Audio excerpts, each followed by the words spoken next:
Yo, what's good? It's your boy Omega, and this is Diverse Clarity. It's where we have those thought-provoking conversations about things that matter and some that don't.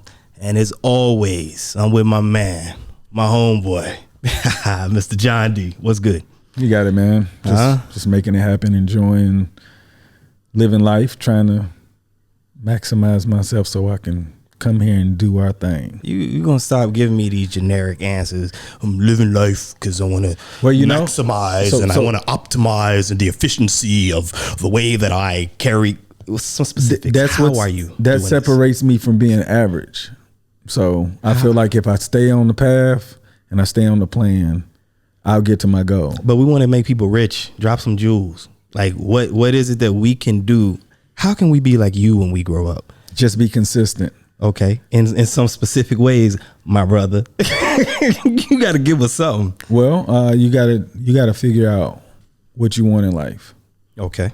And once you figure out what you want in life, find somebody who looks like they're doing what you want in life and try to emulate something that's already been done instead of doing it your own way. They've already found mistakes. There's no need of doing their mistakes over again. And I just feel like we just kind of grow up trying to do whatever we can do on our own and not ask for help. Right. And I think ultimately that's what prevents us from getting to our goal quicker, because we want to do it on our own. And is there a problem with doing it on our own? Two questions. Is there a problem with doing it on our own? And what does it look like when we try to set ourselves up for, or like, how do we prioritize? So is there a problem doing it on our own, and how do we prioritize amongst the things that we want to do or want to accomplish? It's a problem if you do it on your own, if you're not open to growth from somebody who's already done it. Okay. Like I think a lot of times we can't take criticism, constructive or negative, because both of them are good, because if somebody's thinking it, it's a possibility it's happening. Right. But that's most of the reason why people want to do it on their own, because they don't feel like dealing with people's mouth. You know what I'm saying? Yeah. I mean, if you're going to do it your own way, yeah, you know, that's what happens. But to me, I just feel like I've done too many things like on my own, and I've had a lot of mistakes that could have been prevented if I was just open. Do you think it's more about the intent when somebody is doing it on their own? Because if somebody is doing it on their own, right, and it's like, I want to do it on my own because I want to do it on my own. It's not about like maybe wanting people to help you and not wanting them to help you. It's, I want to be able to say I accomplished this by myself. So like, if that intent is there for like the right reasons, air quotes for those of y'all that can't see me, but for the right reasons, is there anything wrong with that? Because I've done plenty of things where I'm saying I want to do it on my own. So I have that sense of self-accomplishment, right? So I think I'm doing it for the right reasons. Do you want the self-accomplishment, or do you want it done right? But that may be it, because I'm putting in the research, and I'm putting in, you know, the time to learn about the craft or to better my craft whenever I'm not doing whatever, right? Hoping that what I've learned and everything that I'm perfecting, I don't like the word perfect, but you know, in you know, the grand eyes of everybody out there, how to use it in the world of perfecting my ways, then I'm hoping I am doing it right or better than those that have done it before me. Oh yeah, that's definitely, well, you'll determine how well you did after you are done, or wherever you get to. Right. You'll have a comparison and say, right, I guess I could have done it a different way. Well, but the question is though, but like, is there anything wrong with that? You got to be happy in the end. I just want want you to be happy when you get there. Okay. Because if you look back and be like, oh, I should have done this, or you're like, you got to live with it. I did it on my own though. Is that going to be enough for you to be like, dang, I could have done this? I mean, some people are happy with that, I guess. And I'm not speaking for myself. So this is not one of those, I got a friend that went through a problem, knock, knock, wink, wink. Like, it's not like that. But like, some people are happy with that. Some people are happy to go out on their own, try something, fail at it miserably, But at least they say, but I fell by myself, you know, but I got back. I fell down 7 times and I got up 8. But you can fail with people helping you. The whole point of people helping you is to reduce the failures that you don't see because you haven't gone through it. It's just trying to take a road. It's almost like raising your kids.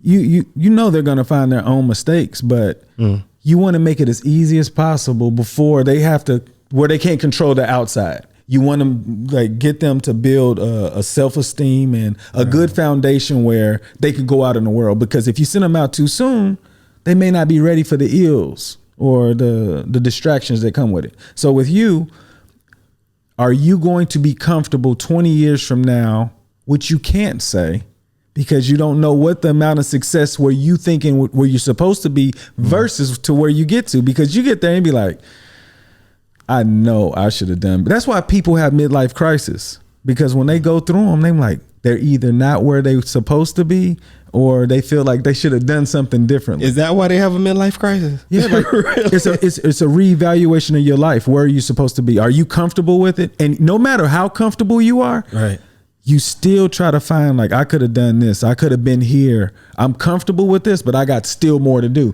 What if you would have somewhere you could have done that already previously? So my midlife crisis was that I wasn't where I should have been. How you have a midlife crisis and you're not in the middle of the life expectancy yet?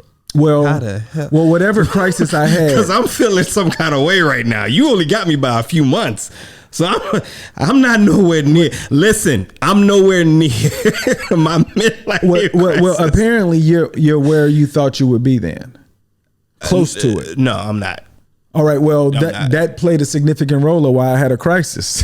Okay. See, you know what's funny is when I hear midlife crisis, and we're not getting away from the other part, I still want to know how you prioritize, right? Okay. So you ain't skipping. But when I hear midlife crisis, I think you just realize, like, I'm not even going to be age shaming, but you realize you hit age X, and you're like, dang, man, I've lived more than I've got left, and I'm single, or, you know, like, I never got that motorcycle I wanted. You know, I'm tired of driving this Ford Focus. I'm going to go get a Lamborghini or whatever. But you have a particular look for that already. I mean, this is just in my mind when I hear midlife crisis. So I've never thought about really where I guess it is about where you want to be in life, but I guess I looked at it more like a superficial kind of view. But you know what I mean? I can see how you were. Yeah. Like I wasn't thinking like, you know, I wanted to be this when I grow up, or I've wanted to, you know, have this many houses, or I wanted to travel to this many countries.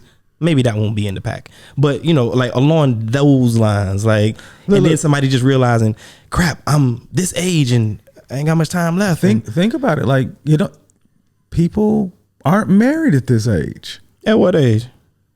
At my age. What's your age? 43. Oh, okay. I didn't know if you were trying to like keep it secret. Oh no, for sure. Okay. Like, look, I told you I'm gonna look like this at 160. So this is my quarter age crisis. My bad, quarter age crisis. Well, okay, now we doing math. See, I told you I ain't good at public math. See what I'm saying? Okay, that's why I'm like midlife crisis. You haven't hit your quarter life. But quarter life, 40, 81, 21, 60. Yeah. I'm so mad at you right now. This is ridiculous. No, but so okay. I meet a lot of women that are certain ages. They've been successful. They've done this and that, but they're single and they have fulfilled all of these other things. And then they're like, there's a sense of emptiness. Like, what's wrong? You know, some women won't tell it to you, but I've spoken with women where they're like, you know, I thought I would have had kids by now. The problem is that our society made them become real career oriented because it was the lack of being in the environment. I got you, yeah. And they had to do it on themselves. So once you put all your energy into that, you don't really know how to do this stuff over here. Right. And men don't want to marry a woman who has the mindset of a man. Like if you're wait a minute, what now? like think about it. Like I'm saying, okay. Normally the men are the breadwinners. Okay. Women are the nurturers. But when you take the nurture out of the woman, like the first job, right? She's working to provide for a family. But now she doesn't have a family because she works. That's what men do. The compliment for men or whoever is going to do this and this. Okay. I don't want to say just men and women because it could be anything. But I'm just saying it's normally somebody through norms is somebody that's headstrong professionally that can take care of these things. Well, wait a minute now. So what if the way that a woman sees nurturing her family is by that of having a profession? No, that's well. I mean, I'm just saying. Like, is that a possibility? Yeah, like, maybe, and that's probably why she is probably single. Well, I'm trying to say what the midlife crisis would be for women. Right. Like it could be an example because, I mean, the body breaks down where they can't produce babies, right? Okay. And they see some friends. I'm like, golly, I spent all my life trying to get this money. Am I forced to be on the women's side on this to like speak for them? Because I feel like you can. I feel like I don't. But maybe a woman doesn't need that. Yeah, I get it. But you know what? And I say that to all due respect to the women out there who are listening. If that was the goal, right? I get it. Sometimes you happen upon your goal. Right. Sometimes it's accidental, and we're not talking about accidental. No. But it may have been that. It may have been the woman that was in a relationship, and then that one failed, and then another long-term relationship, and that one failed, and then she just said, "You know what? I'm going to focus on me. I'm going to look at my career." I love this. Come on, give it to me. Okay, all right. So I'm going to focus on me. I'm just going to, pour myself into my career. I'm going to become better. Maybe I'll go back and take some classes and be able to progress through my career like this. And then this is why I say happen upon. And then she gets to a point, let's say 5, 6 years later, 7 years later.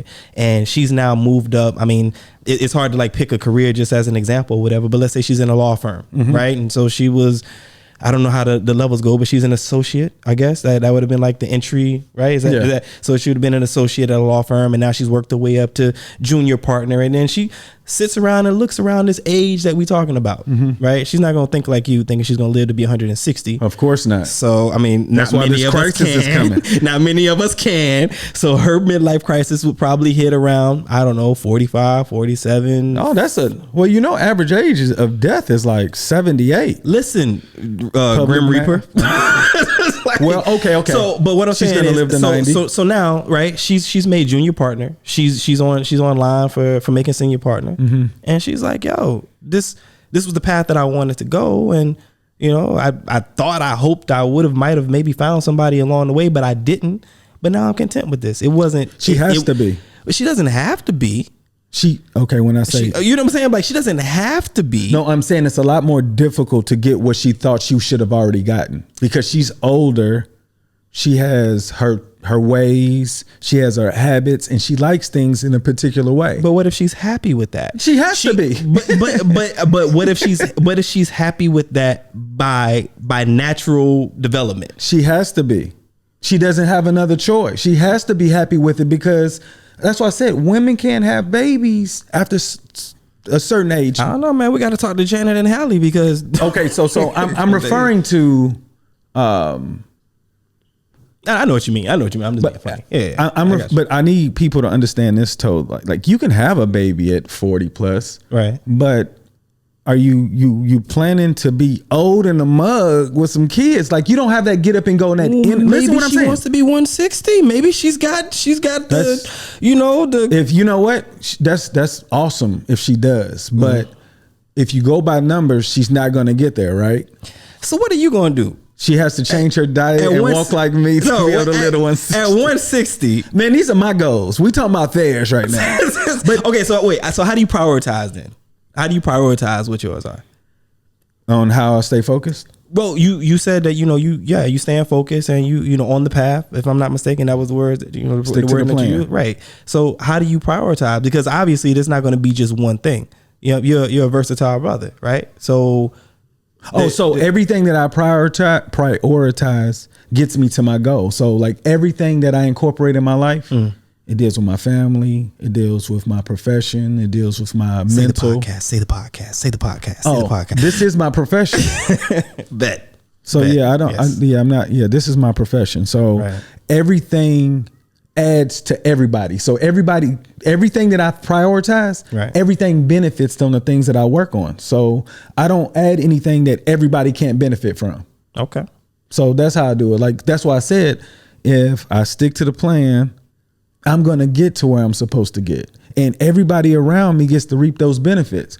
That's the reason why I have to stay focused and consistent, because people depend on me and they don't even know it.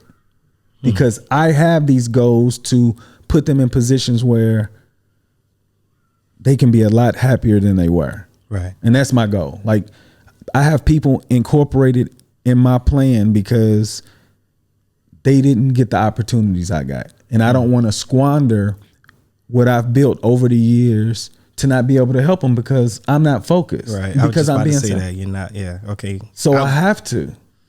Okay. So this is what I want to hear when I ask, how you doing? Oh yeah, you got to ask You know what specific I'm saying? questions then. Like, this is the route that I want to go. I try You know to what I mean? remain consistent. You know what I've been up to. So, Hey, look, that's a part of my plan because you do these things, I benefit from it. Like, I know, like the way you're focused throughout the week and doing things, I feel like as long as you're happy, I'm good. I mean, it's a team effort. So, But I'm saying, but you, I mean, it's no different from you. True. Yeah. You know. But I found a little bit of time to relax. Like while I was working, while I am working, and tomorrow I'm back at it again. But I don't believe you. not for real, because I usually will like put on. I'll put on like old reruns. Like I'll go back to like, You do? Dennis the Menace. Really? I haven't seen that in a long time. Like, you know what I'm saying? Like I might throw on the Flintstones or whatever. The other day I was watching. Are you talking about from when we were a kid or like the remakes? Yeah, the black and white with Okay. Mr. Wilson. Wow. That's the choice, man. That's the But and the other day I was watching Fresh Prince. So Okay. you know I watched that like over and over again. But then I turned on. So I wanted to ask you about something. So I turned on the Cosby Show, right? And so I think I was watching season 3. I think, why are you making the faces? Why you making why you asking all them questions? I don't watch Cosby. Why not?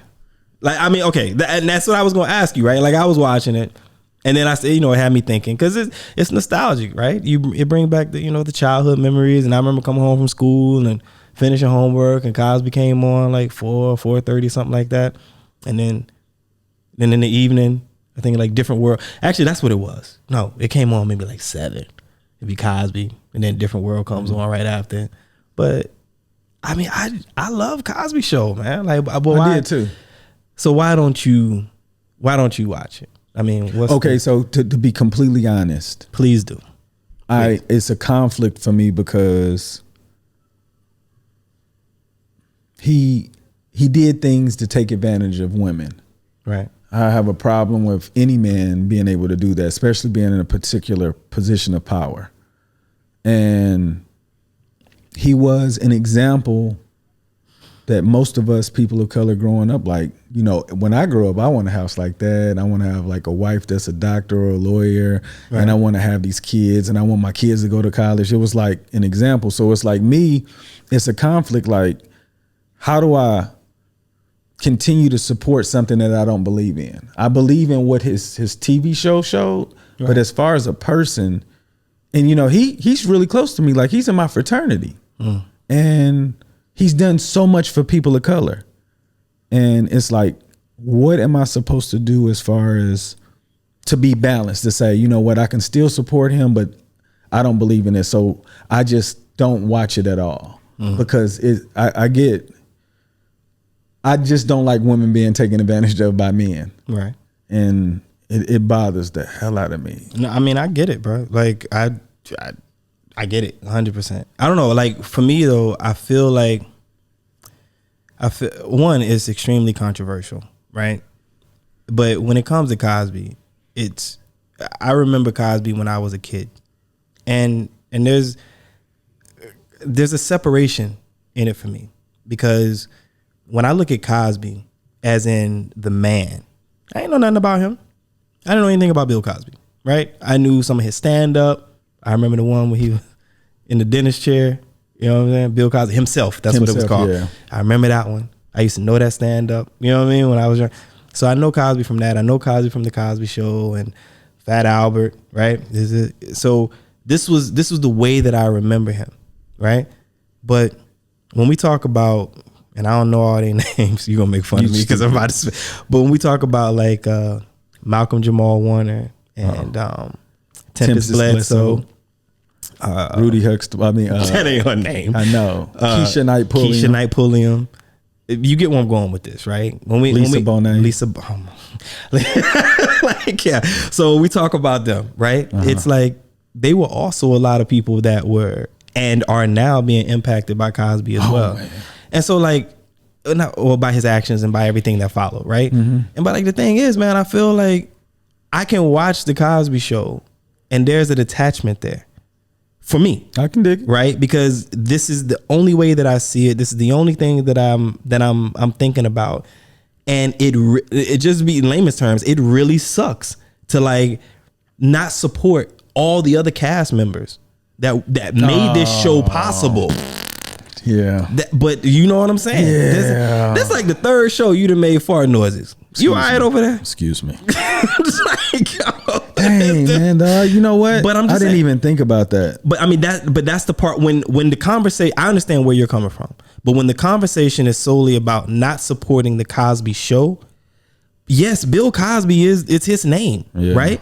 But there are at least 12 other cast members. But that's why I said it's hard. It's a conflict with me. But I didn't even. You make it even more difficult now. But you see what I'm saying? Though it's like I feel. Okay, think about it like this, right? Just say for example, somebody who let's say like one of the people who did like these mass murders and pick whatever country in whatever state, whatever city you want.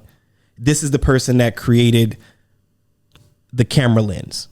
We're not gonna do a podcast on video.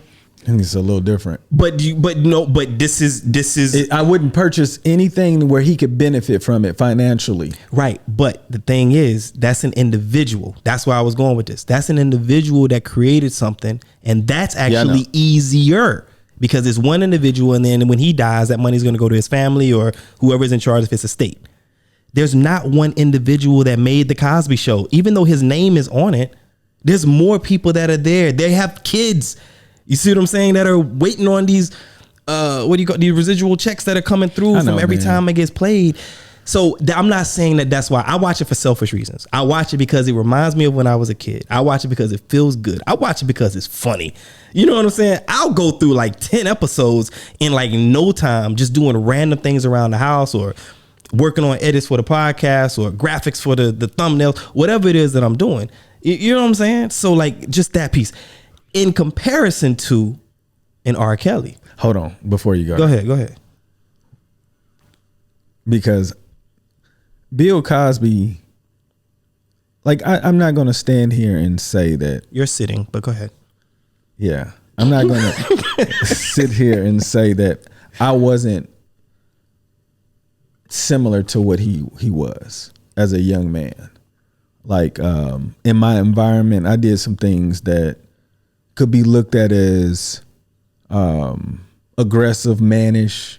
You know what I'm saying? Like,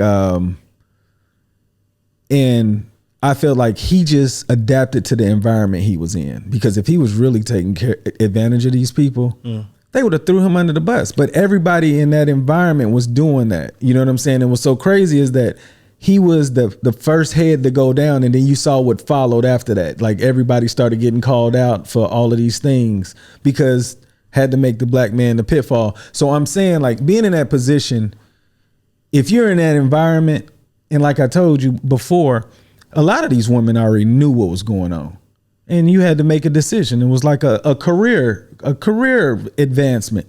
I remember, I'll give you an example. When I first got married, I told my wife that I would sleep to the top because in education is dominated by women, right? And I was like, I'll sleep to the top because I'll be able to help more people.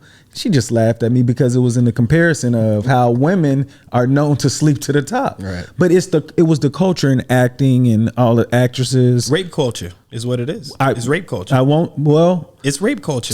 So rape is when somebody does not want to do it. So the woman may not want to do it, but she'll change her mind for personal gain. Yeah, but just because she changes her mind, that doesn't mean that she's changing her mind because she actually wants to do it. I don't want you to think I approve any of this. I'm not saying that you do, but if she's changing her mind, if she doesn't want to do it and then she changes her mind to do it, she's doing it because whatever the circumstances are, she needs to probably try to better her situation. Because she doesn't want to. Or she feels like she's backed into a corner. No, she probably don't want to work at McDonald's. I mean, so my point is she's compromised because she has a specific way her life is supposed to be. And she says, this is happening. Maybe I have to do this. Because if she was rich, do you think she would do it? She probably wouldn't. She was like, no, I'm going to stand by it. But if you... I'm just saying. I believe so. Because when we look at when we look at like a Harvey Weinstein, there are plenty of actresses. Oh, no. That went through that. They got money. Well, they had a bigger plan. But you said themselves. But you said if they're rich, they're probably not going to do it. We're not going to deal with. Okay, nothing that I say is absolute. Okay. Well, if you're going to find an example, of course you're going to find an example. No. But I'm just saying. But like you said, if they were rich. Well, I was trying to give another example of if I told you I don't feel like I can be compromised as we move forward. Like somebody says, John, I'll give you this if you wear this. If I can't stand by it, there's no money that they can give me. I can say that. I'm there. But prior to maybe 2 or 3 years ago, I'm wearing all of it. Because in my head, I'm looking at I can help immediately my friends, family, or whoever's around me, right? Right. So I was compromised because I wanted to do that. But now I feel that my image and what my voice is means more than me getting money to help this people because there are going to be more people to watch me. So I have to lead by example. So I can't be compromised. Do you see what I'm saying? I mean, I hear you. Go ahead. So that's what I was saying as far as Bill Cosby. He was in that environment. He learned how to do it because he didn't start that. That stuff been going on. Well, I mean, I can't.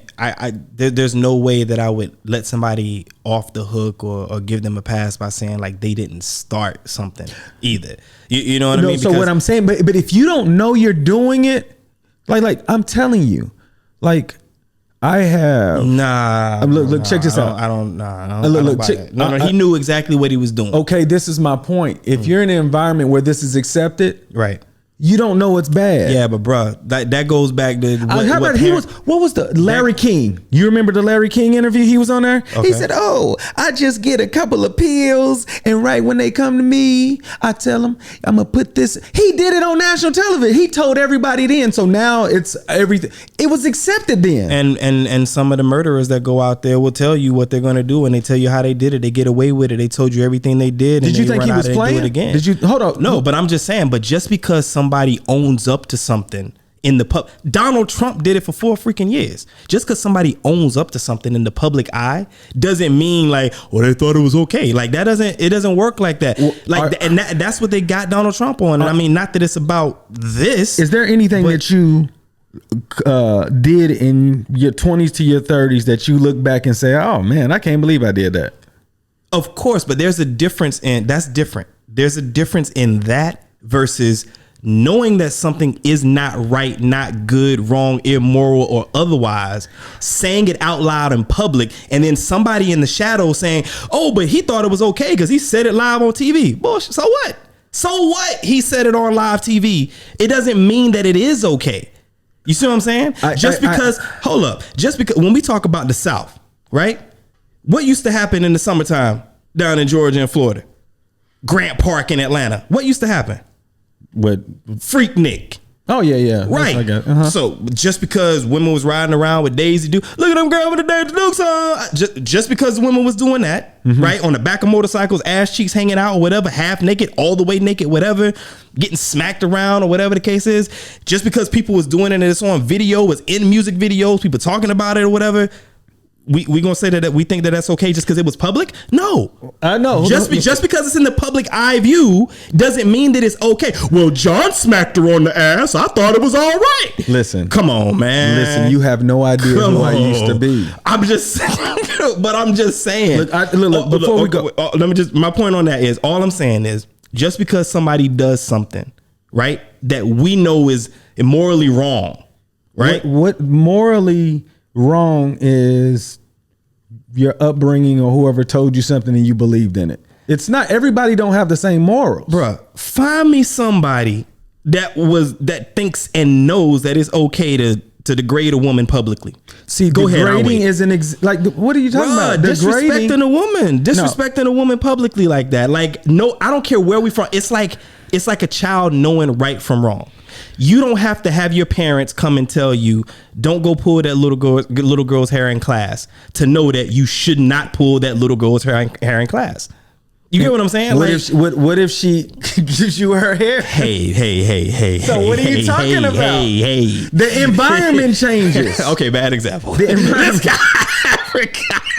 environment changed, man. Yo, but you know what I'm saying. Look, check this out. I don't want anybody to think that I condone anything that I've done in the past, but I have participated in a culture of mannish type things that I look back and I'm disappointed. And I could look back and be like, this was fun because they thought it was fun too. People might not know what mannish means. And this mannish, day and age, go ahead and explain that to them. You know, aggressive as far as dancing on women and, you know, touching them and, you know, like having a good time where you probably should do that behind closed doors. I'm just saying that during that time, that was accepted. You know what I'm saying? Right. And I look back at it and I'm like, I wish I didn't do those things because I could have gotten in a lot of trouble. It's people got in a lot of trouble for a lot less. Definitely. You know what I'm saying? So I look back and I'm like, I'm blessed. So that's what I'm saying. Like when you're in a culture, you don't realize. I agree. That's what I'm telling you. No, I agree with you. Yeah. I agree with you. But all I'm saying is there's got to be a piece of people that just know that this ain't right. Well, if you know it ain't right, you're probably not doing it. What's that? If you know it's not right, you're probably not doing it.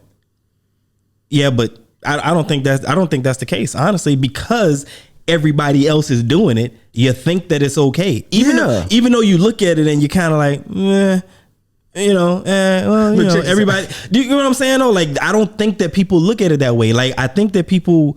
This is an excuse for them to jump in and do it. This whole, Omega did it, John did it, whatever. So fine, whatever. I'm gonna jump in.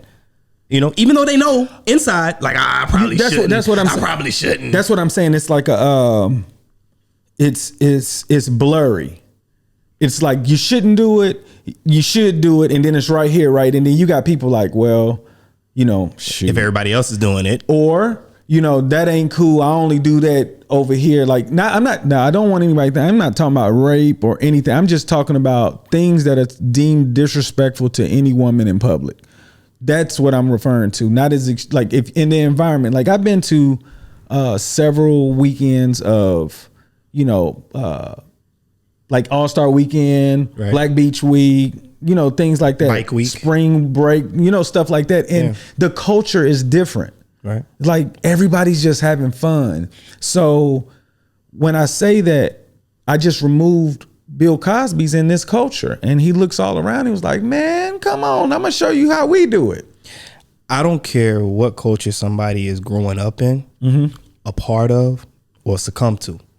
It's never all right. And I know you're not saying this, but it's never all right to take advantage of anybody.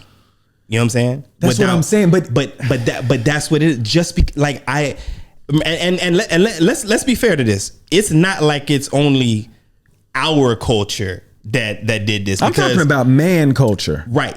Well, the culture of men. Okay. Men in power do this all the time. Not just in power though. I know, but I'm saying like when I say like our culture, what I was going to refer to is like when we say like Scarface, for example. Like it's put out there. You see what I'm saying? And I'm agreeing with you because it's being put out there. It's put out there like it's cool. It's put out there like it's sexy. It's put out there like it's the thing to do. What's the line he said in Scarface? Another Quaalude, should love me in the morning. This is, everybody, I bet people watching was like saying it along with us. Everybody knows. And it just became a tagline from a movie.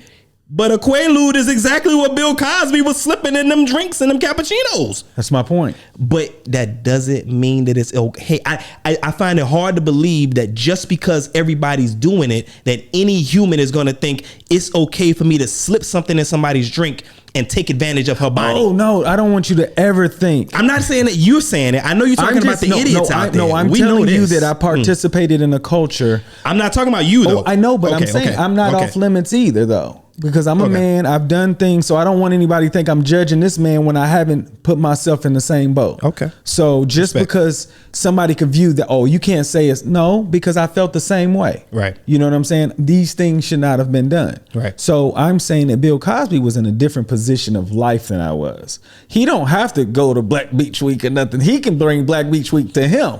You know what I'm saying? Like, it's like if I had, look, my friends was like, man, if we ever get some money, we would do these things. We wasn't talking about going out. We was going to bring the party to us. He had that. Right. So somebody showed him how to do it. So he was in the culture of it. That's the safe way to do it nowadays anyway, if that's what you're doing. So, all right, so what's the difference with R. Kelly then? Do you still listen to R. Kelly music? Oh man, I stopped listening to him a long time ago. Why don't you listen to R. Kelly? I stopped listening to him because he was taking advantage of women that were under the age of consent. I don't care about the adult women. Like, they wanted to probably be in those situations. Nah, bro. Starting out, it's R. Kelly. They're stars. Listen what I'm saying. If you're starstruck and R. Kelly says, "Hey, you want to be my girl?" and your life is, did you watch? Yeah, I watched it, but that wasn't the case for all of the women at all. No. At all. Okay, so at all. For example, the young lady that was doing his hair, right? I forget her name. Forgive me. But the young lady that was doing his hair. Oh, I have not seen that since it came out, so I'm not going to remember everything. Okay, but you know I will. You will. But look, so the young lady that was doing his hair, just an example, right? Because if I'm not mistaken, it was like 47 women, like in that first line of whatever when they came at it in these last few years or whatever and put him behind bars, right? But the young lady that was doing his hair, I may have some of this wrong, so forgive me if I do. Go in the comments and let me know. But she started out and she was a single mother. I think she had 3 kids, and she used to take a taxi whenever he would call, right? She'd go braid his hair.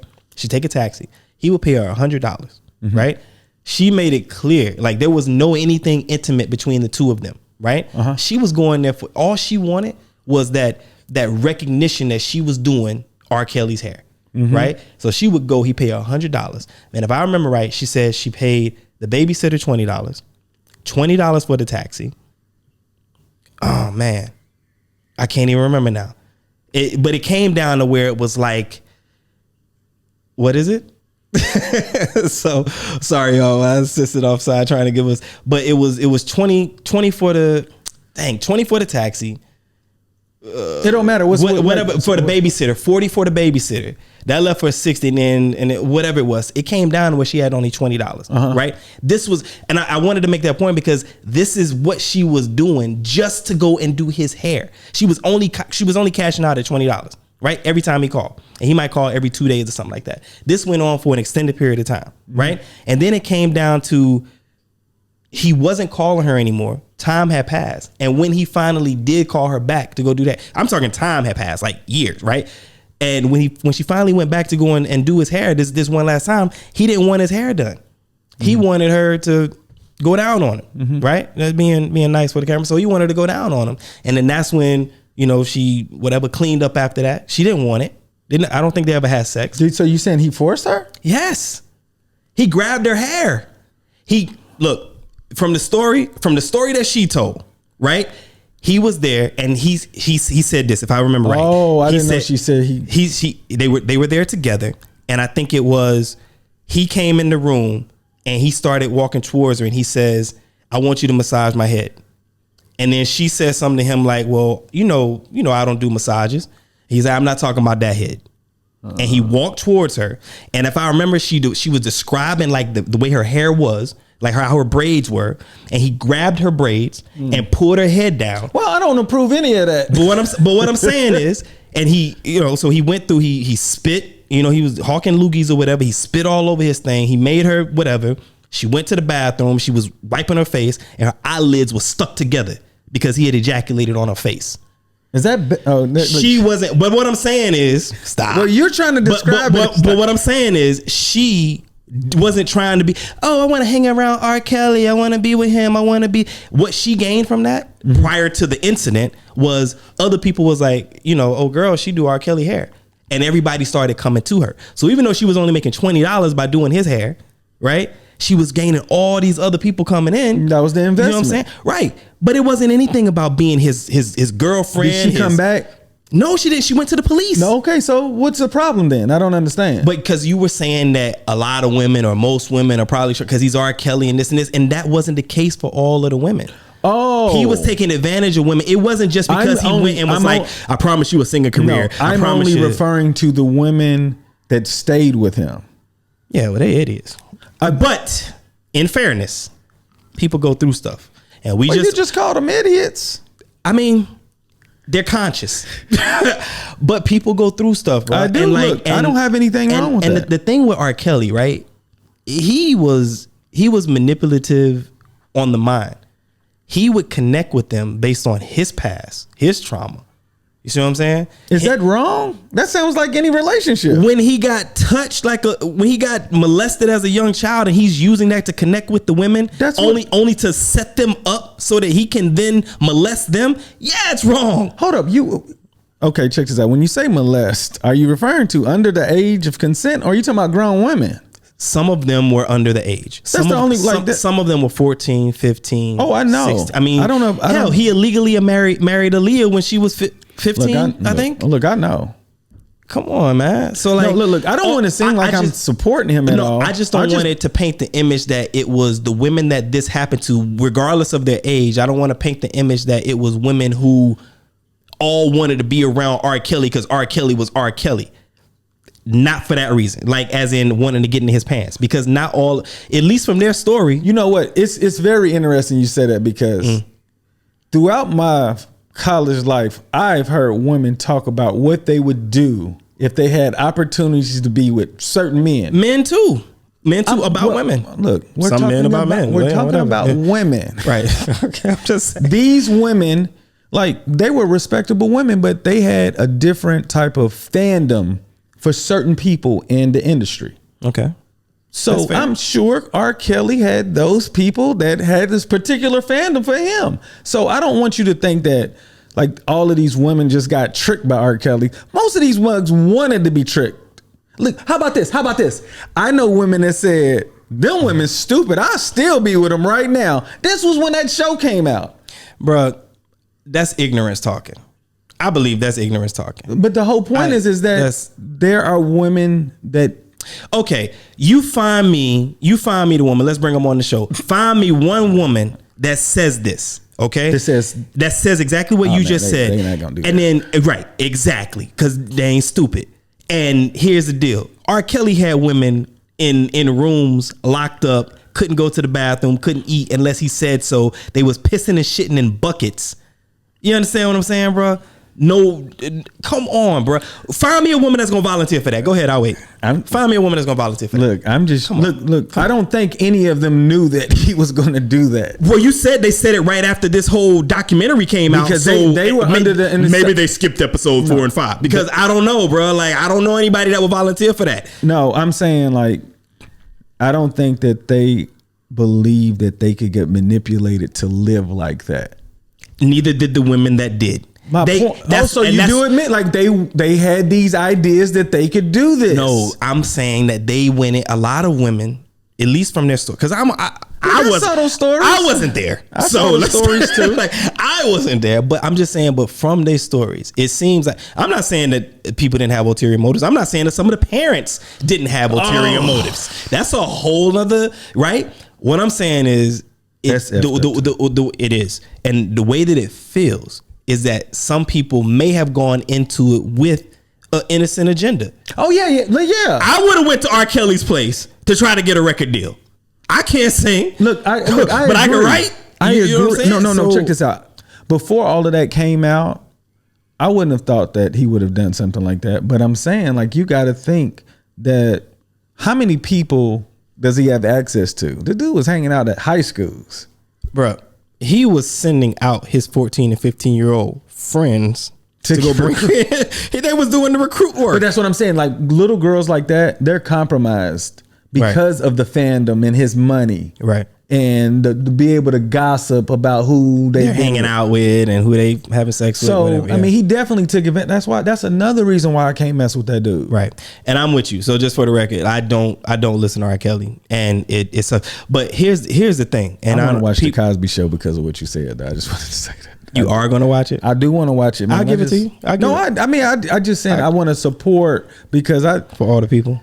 Yeah, man. But look, it's like this, right? When it comes to Bill Cosby and R. Kelly, and hey, let's talk about it. If y'all feel some kind of way, go down in the comments and let's talk about it, right? But the thing is this. When you talk about Bill Cosby, just me personally, I'm not speaking for anybody else outside of this body, but when it comes to Bill Cosby, I looked at Bill Cosby's show, the Cosby Show, as this is an actor playing a role with other actors and actresses, or if they want to call all themselves actors, I don't know what's politically correct nowadays, whatever. Everybody that's playing a part in the episodes of the Cosby Show, right? So all of them. And then there's Bill Cosby, who is outside of the Cosby Show as the man, the individual who's not on air, right? There's a separate life of those two. When it came to R. Kelly, it was really hard for me to listen to stuff like age ain't nothing but a number. I know. You know what I'm saying? All this music. It's like when I hear like Your Body's Calling, I'm just like, oh man. Oh, hey, look, it makes you rethink about everything. Every song. It makes it hard because R. Kelly the singer is R. Kelly the man. Do you get what I'm saying? So it just makes it hard, bro. So for me, I mean, as simple as it sounds or whatever, like that was my clear, and obviously what I said before, the Cosby Show was more than just Bill Cosby. Yeah, definitely. R. Kelly is and R. he's Kelly. done so much for black people too. Bill Cosby, yes. Yeah. And this cancel culture is just crazy. I mean, really, bro. Like, I don't understand. The what? The cancel culture, because like what you said, as much as Bill Cosby has done for the African American culture, and if I'm not mistaken, he's done things outside of the U.S. as well. For black people and education and things like this. I might be wrong. That's why I'm pretty sure he was in an environment that allowed that to happen. Of course, it's being scrutinized now, but it was accepted at one point. But for me, where I've gotten to in my life, it's like I can't support that because in my head I'm like Bill Cosby. I can't support those activities that in like the culture of that anymore. So watching Bill Cosby get in trouble for that, that's where the conflict lies within me. Okay, think about it like this: you primarily wear black owned clothing. Mm-hmm. Facts, right? Correct. Primarily, that is your choice, right? And I'm with you on that. When it comes to let's just say you find out that a factory that puts out the clothing that you wear from 2 or 3 of your favorite black owned businesses that was purchased by Bill Cosby and donated to these black owned businesses, would you stop wearing their clothing? Mm-mm. This is why I still watch the Cosby Show, because even though he did something in his own world, right, in his Bill Cosby world by himself, what he touched still affects black people and their checks and their livelihood and their well-being. It's a good way to look at it. You get what I'm saying? But I'm saying it's still within me. I get that it. Makes me I'm not trying to convince you either. Yeah. If you want all the Cosby Show, I got you. I'm not trying to convince you, but I'm just saying from my side, and like from that view, it's hard for me to look at. It's weird because that's another thing. I think time has something to do with it as well. Because when I look at the Cosby Show, we're talking the 80s, early 90s. When I look at the rapist, I see him as an old, fragile, half-blind man. And it's like, it doesn't even connect really. Do you get what I'm saying? I think, and for me, it's like, it's all nostalgic. It goes all the way back to the childhood, all the way back to laying on the floor at grandma's house, watching the Cosby Show after school. That is where my mind goes. Every now and then, I think like, ooh, when they said cut, I wonder if he tried to touch Rudy. Like, you know, I think about stuff like that, right? I do. I think about stuff like that, like what was not said, what was going on. Like that does hit me sometimes, and I have to turn it off. But I think that's a harsh reality of the situation. So, like you said, like I don't think he he did that in that environment. He did. There was a girl. Yes, there was women that were on the Cosby Show. Yes, there was a couple of women. One in particular, I can't think of her name. She was on the show. She was an extra on the show, and it was that? it was something with like he made her a cappuccino in the dressing room. And whose dressing room? His. What's she doing in there? She probably wanted to go try to get a part or something. I don't know, man. I wasn't there. No, but you know what? You could still go in there. I don't know. Maybe they weren't in the dressing room. But I mean, I know, but I get like. But it's Cosby, like, I know. And I'm saying that he's a good person. I'm saying it's Cosby, as in like that's the environment that they were in. Like they probably nobody was thinking of him in that way. Do you know what I'm saying? Like there had to be somebody that knew something. But the majority of people, everybody knew that, like what was going on. Not everybody. Not everybody. Check this out. I mean, come on, everybody, really? When I see, there you go with me. You be. I'm just saying, like, not everybody. Like, I'm pretty sure the majority of the people on that set thought extremely highly of Bill Cosby. Yeah, I would like to be. But if you said that happened with an extra, like, why wouldn't they be able to see that he didn't just do that one time? Yeah, somebody had to see that. I'm positive there was an extra. And do you see what I'm saying? Like, and she's probably in her like 50s now. I remember seeing it. I remember seeing her in an interview. If I'm not mistaken, it's a tall black lady, light skin. But yeah, she was an extra in the show, and I think that's when I heard that it was about a cappuccino. Is that it? You found it?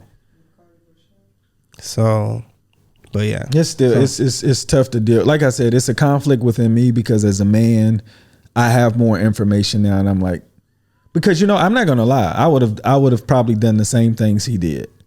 Because when you're in, like I said, I look back at myself as a young man, I wouldn't do those things now. Right. But if you're a man in power and somebody says this is what's going on and nobody's getting in trouble, you think that's the culture. Mm. And that's what I'm saying. And I look back at me growing up in college and I'm like, oh, like you just learn when you get more information. When you know better, you do better. Yeah, exactly. So that's what I'm saying. Like, I really don't believe that he thought it was as serious as it became. Because like I said, if it was that serious, them other guys wouldn't have got they would have got out. They didn't know how serious it was either. What you mean? The Weinstein guy. Oh, the Weinstein. Like they were still doing it after Bill Cosby. They were still having rings. They thought they could not be touched. Yeah. I mean, see, that's what I'm saying. The culture was still going. They said, "Oh, they not touching us." I believe. Well, I ain't gonna say now, but I don't think that will ever. I don't think the attempts will ever stop. For as long as we are us as people. Just like you said, I don't think the attempts will ever stop. I'll tell you this, just like you said, the system in the United States for black people has to break. Right. For somebody's got to mess it up on the inside. Right. It's gonna have to take a strong man who really moves. Say this culture is not accepted anymore. I don't care how much money you getting. It has to be broken from the inside. I agree. And then you will see more people come out like, oh, and then we can get rid of. But people care about money too much. And let me just say, people. I mean, I know this is. I don't know if we want to call it like old news because I think it's more about awareness. Definitely. Right. I think it's more about awareness. People listening. And those that are around you, stop shaming people for coming out and telling their story years later. You don't know what they've gone through. You don't know what they are going through. You don't know the story that they have lived. Stop shaming people for coming out and telling their truth. The person that does come out and say something, that's kind of like a vessel of strength for people who were in silent for a very long time. Yes, some people do go out and they want attention. Some people do go out and they embellish their story or make up the story in full about any and everything. But we got to stop bashing people. You're innocent until proven guilty. And that goes for the same person that's making the accusation. Because a lot of people who are accusing and coming out publicly are already accused of being a liar or wanting something already. And that's what they did with a lot of the people with R. Kelly's case. The woman that I was talking about, which was that story of all the stories was one of the ones that was phenomenal to me, right? But when she made the report to the police officer said, listen, we're here. We did a raid. We're at R. Kelly's spot.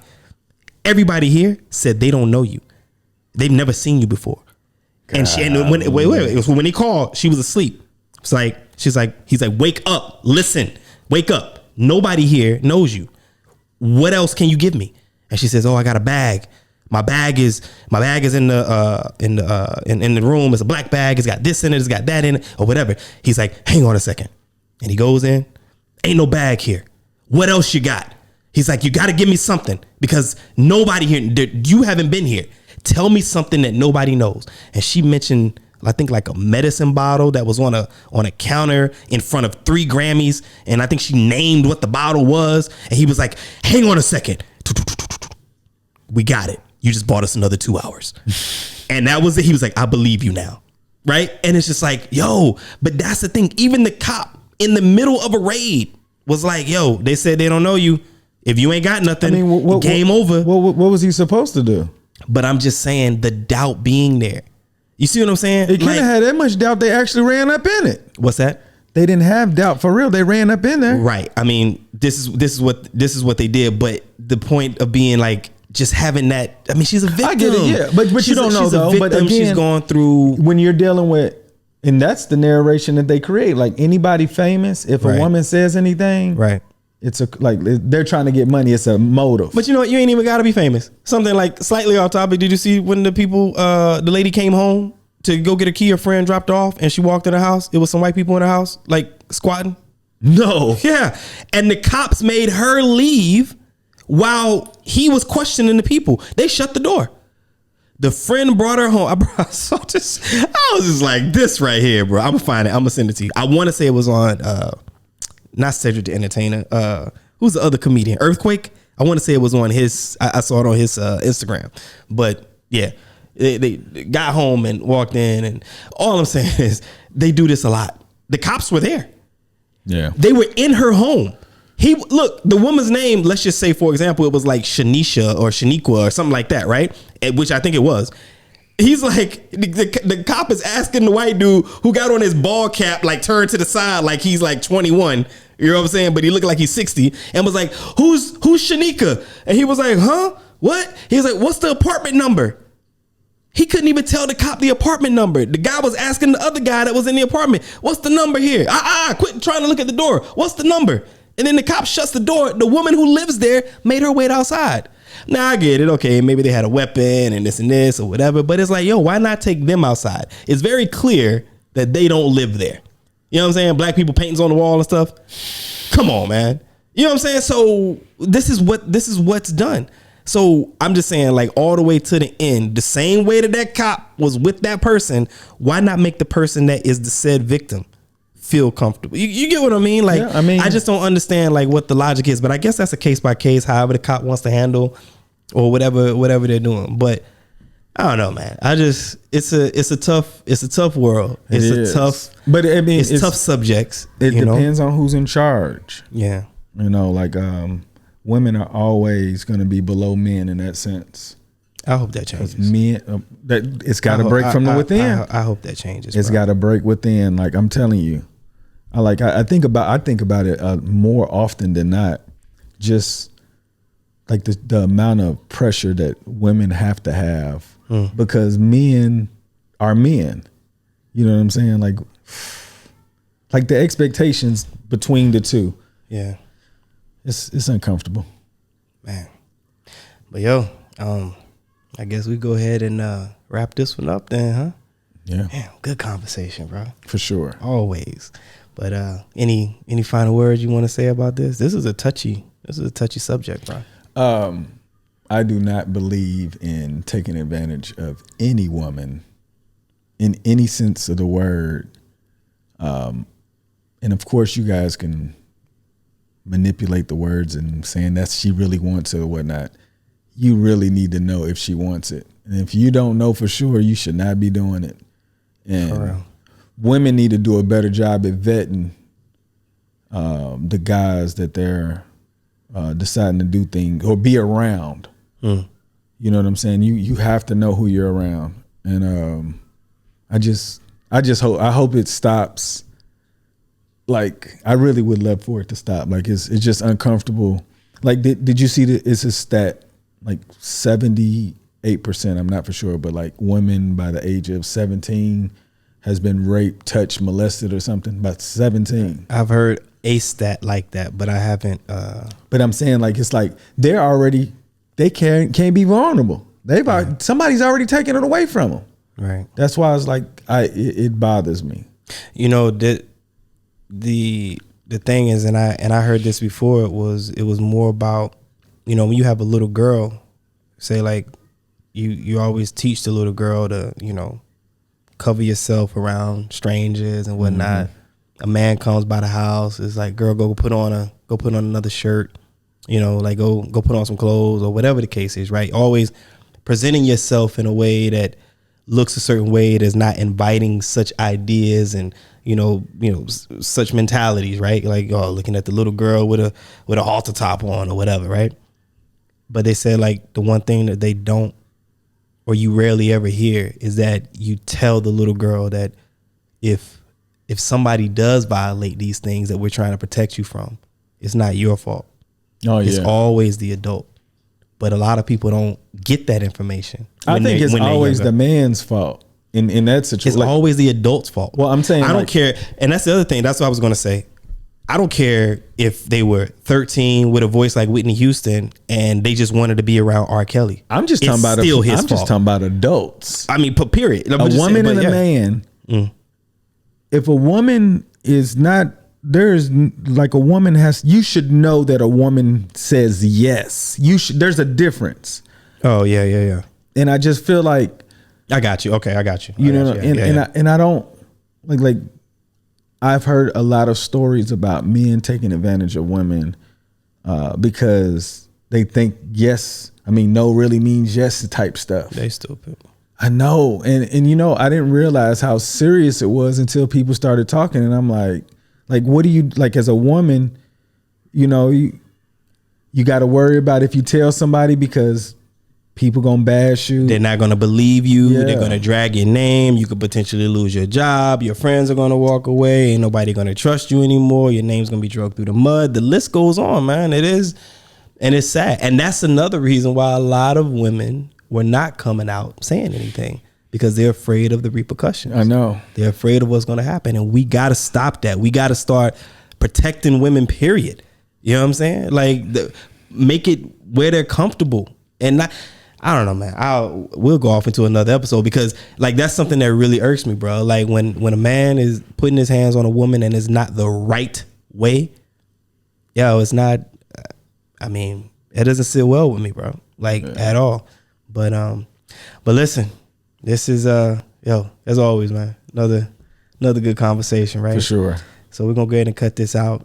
We appreciate you guys coming by, watching us, listening to us. I hope you play this back. I hope you share it with somebody. It's my man John D. I am Omega.